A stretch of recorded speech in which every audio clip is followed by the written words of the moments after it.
નમસ્કાર, હું છું પ્રિયા અને તમે જોઈ રહ્યા છો જનતા કી જાણકારી ન્યૂઝ।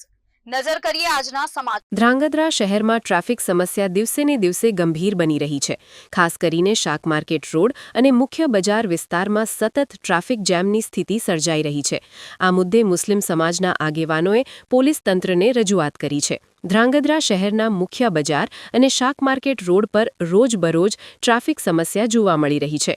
સ્થાનિક લોકોના જણાવ્યા મુજબ જુમાના દિવસે મસ્જિદ ખાતે મોટી સંખ્યામાં લોકો નમાઝ માટે આવે છે, જેના કારણે રસ્તા પર વાહનો પાર્ક થઈ જાય છે અને ટ્રાફિક સંપૂર્ણ રીતે અટકી જાય છે।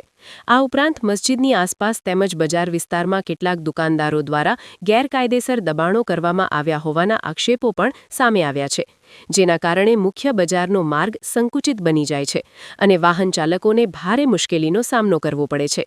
તાજેતરમાં ટ્રાફિકને લઈને 2 અલગ અલગ માથાકૂટની ઘટનાઓ પણ સામે આવી હતી। એક ઘટનામાં રેડી ધારકને હટાવવાની બાબતે પોલીસ કર્મચારી સાથે વિવાદ થયો હતો, જ્યારે બીજી ઘટનામાં જુમા નમાઝ દરમિયાન વાહન પાર્કિંગ મુદ્દે વેપારી સાથે ઘર્ષણ સર્જાયું હતું। મુસ્લિમ સમાજના આગેવાનો અને મસ્જિદના ટ્રસ્ટીઓએ પોલીસ સમક્ષ લેખિત રજૂઆત કરી છે અને ટ્રાફિક સમસ્યાનો કાયમી ઉકેલ લાવવાની માંગ કરી છે। ધ્રાંગધ્રા સિટી પોલીસ પણ ઘટના દિવસથી જ ચોક્કસ પગલાં લઈને કાયદો વ્યવસ્થા જાળવવા મેદાને જોવા મળી હતી, ત્યારે આગામી સમયમાં વધુ કડક કાર્યવાહી સામે આવી શકે છે।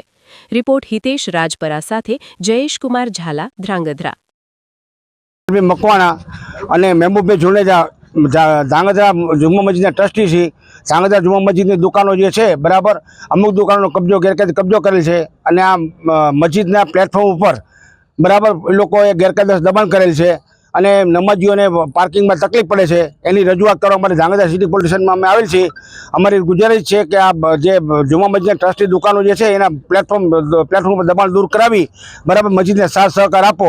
અમે લોકો જઈએ છીએ તો અમારી સાથે ઝઘડો કરે છે અને ખોટી પોલીસમાં ફરિયાદ કરે છે દુકાનદારો, અને અમુક દુકાનદારો ગેરકાયદેસર કબજા કરે છે દુકાનના। આ બધું હટાવી અને મસ્જિદને સહકાર આપવો ફરજ છે। 11 વર્ષ આગામી સમયમાં જો આમ અમારું કહેવા પ્રમાણે નહીં કરવું પોલીસ તો અમે ઉપવાસ કરશું પોલીસ સ્ટેશનની સામે।